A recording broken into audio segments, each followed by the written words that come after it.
Welcome back to Cure for the Common Game. Today we're going to talk about deck number 336 on my quest to build and have every possible EDH deck. Thantis. To be honest with you, Spider Tribal has been my thing for a while. Y'all know I did Spider Tribal way back with Kesa when it was mono green. And then we got Ishkanah. So I changed that over and I happily added in Putrefy and whatnot. Then we got Thantis. And Thantis in no way speaks to Spider Tribal. It doesn't. And I may be the only one building Thantis as Spider Tribal. But that's what I did. I mean, it's a 6-mana 5/5 Vigilance Reach. I would play that. But it is a spider. Makes all creatures attack each combat if able. So I like it. Now, all that this really does is it lets us add red to the Ishkanah deck. So I'll go through real quick to show you. Now, as far as spiders go, it lets us add 3 spiders. And quite frankly, not amazing. It lets us add the Needle Peak spider. Giant trapdoor spider from Ice Age. This is, I don't know, it's almost an institution. It's not exceptionally, I mean, it doesn't really do spider things as we know spiders now, but, and then of course, Dragon Lair spider. Here again, I mean, it's 6-mana 5/6 breach, and an opponent in a multiplayer game, anytime a card says, whenever an opponent does anything, it grabs my attention. Because we have multiple opponents. The odds are definitely not in our favor.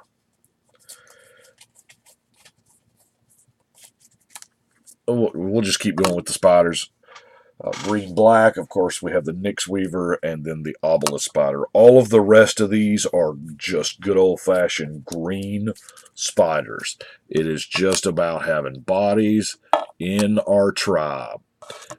This time I tried to go as big as I could. The big spiders. Now, yeah, we have some small ones in there, like the Deadly Recluse, but these are just spiders, man. I'm telling you.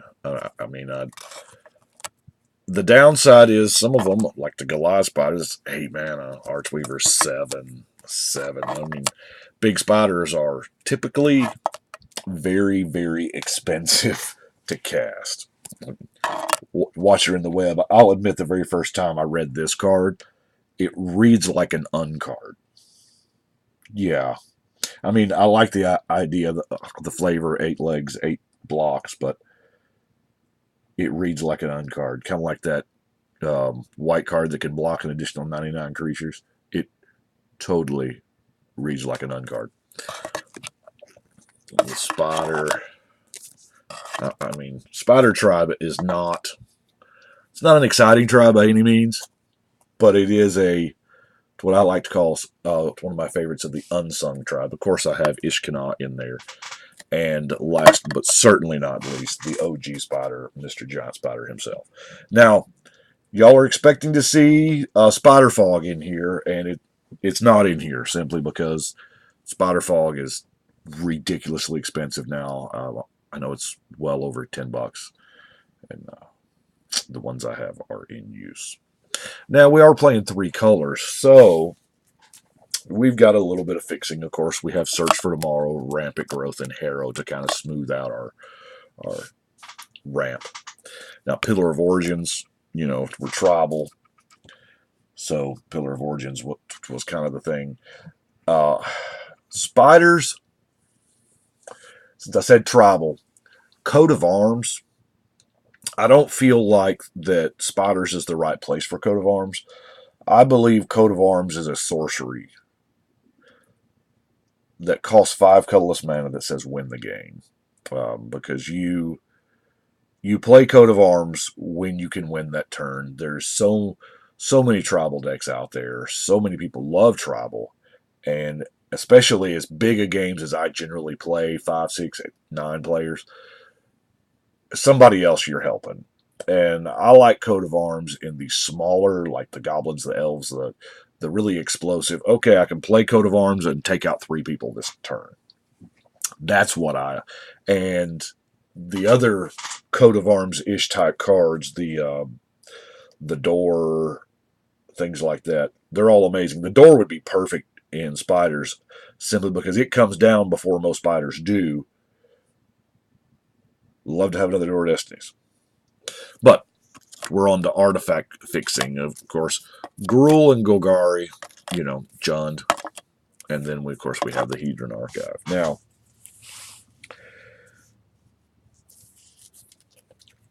Urza's Incubator is well needed in this particular deck because, let's face it, 8-Legged Freaks is expensive. Arachnus Web, I got to run that because I'm running the one spider that searches it up. Mirror, to turn it into a spider. And spider spawning. It's, for each creature in your yard. This is, it ain't. We do have a lot of creatures, but spiders in the name. It's kind of flavor-wise, it has to be in there. And Riptide Replicator is terrible. It really is. Now, I think we need a new version of this card. Hell, it may be a new version. I'm not sure. But X and 4. What are we doing? X equals 3. That's 7 to cost, 4 to use. Maybe Riptide Replicator is better in a proliferate deck where you can just pay 5 for this thing and just proliferate it to the hills and keep getting bigger and bigger dudes. But it's a way to recursively make spiders. Let's look at some removal. Now, removal is where the red really shines. Yes, we are all used to the board wipes, hurricanes. Of course, you got to run the hurricanes in spider deck because we don't fly and, naturalize. But putrefy, Ishkanah, let us play putrefy. But we're talking like good, solid removal. When you incorporate red into the spider deck, well, you turn it into Jund first off, and that's, always a plus. More options and what. You got Hull Breach, Terminate, Decimate. I like 4-for-1s. Savage Twister, Rift Elemental Blast, and Volcanic Fallout. Focus. I'm going to have to switch to manual. Volcanic Fallout and things like it, Pyroclasm, it's really good for spiders because, let's face it, they all have big butts. Can't really lie about that. Now,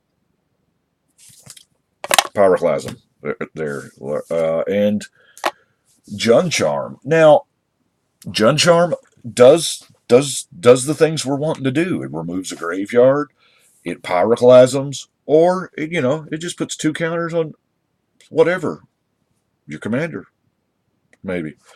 Now, speaking of your commander, there are things that we want to do to help out ye old commander. Like, let's suit it up with some stuff. Vigilance, Trample, Haste seems like, seems pretty good. Death Touch and Lifelink also seems good. Now, Overrun, all creatures have to attack every turn, so spiders may, in fact get overwhelmed, but Overrun's going to help out on that front. Of course, I have Turmoil's Crypt to nuke a graveyard because graveyards are just extensions of hands anymore. Everybody remember Lord Windgrace? Haven't got him built yet. Still looking for one more card before I can seriously lay it out and start building Lord Windgrace. It's It's going to be fun. It's probably everybody's Lord Windgrace at the core 20 cards or so is probably the same. I don't know. Assault formation. Because spiders are just have way bigger toughnesses, and it. Now, granted, this is a wall enabler. That first ability there, that first activated ability, is not really a thing that we're going to do. The second one, maybe, but yeah. So that's spiders, right? Well, no, we got two more cards, and there's one thing that spiders come into my mind. Okay, I have never had the bad spider bite, but I know a lot of people that have. They had that one spider bite that almost got them. But it's what? It's the bite's not what bothers you.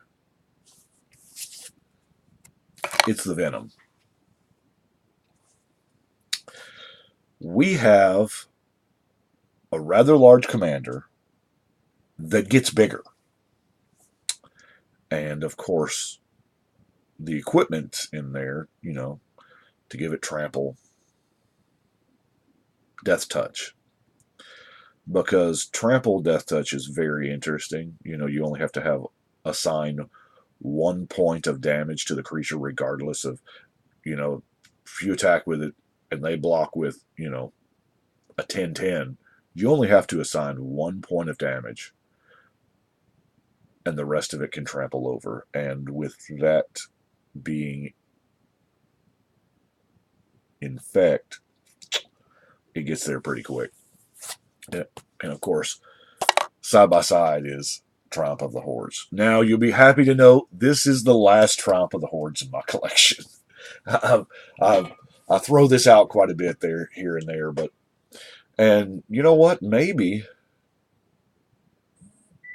proliferate's probably not a bad thing now that I think about it. There's quite a few cards in here we could cut for because we've got the +1 counter thing going on our general, and we've got the poison counter thing, and we've got the replicator. Maybe I need to. I'm pretty sure I've got an engine laying around here somewhere, quite literally laying around. I've got so much sorting to do, but I've been so busy deck building, doing these videos, every other day. I'm trying to keep up the every other to get caught up, because I got to produce videos faster than Wizards produces Legend in order to get this goal done. And that's we're going to Ravnica, and y'all know that there's going to be at least one legendary per guild. And by the way, the Emma, I can't really pronounce her name. The one that you get for the game day. Oh, it's not called game day anymore. Store Championship. I think it's this upcoming weekend. Store Championships. I actually built a standard deck just so I can go to this thing, because that card is gorgeous. It is absolutely gorgeous. Of course, maybe by the time that y'all hear this, it'll be in hand. Now, I've almost got that deck built. I think I'm 5 or 6 cards away from having it done. But the problem is, I'm going to want cards from that set in it. They just spoiled one yesterday that I can't play without in her deck. But anyway, so it'll probably be a while for you to see that one. I'm rambling again. I do appreciate y'all watching. Just a little bit of reminder, once again, support your friendly local game store. And I'm going to probably do just a random junk video of just weirdness here in a little while. But I do appreciate you watching, like I said, and I guess it is time to shuffle and cut.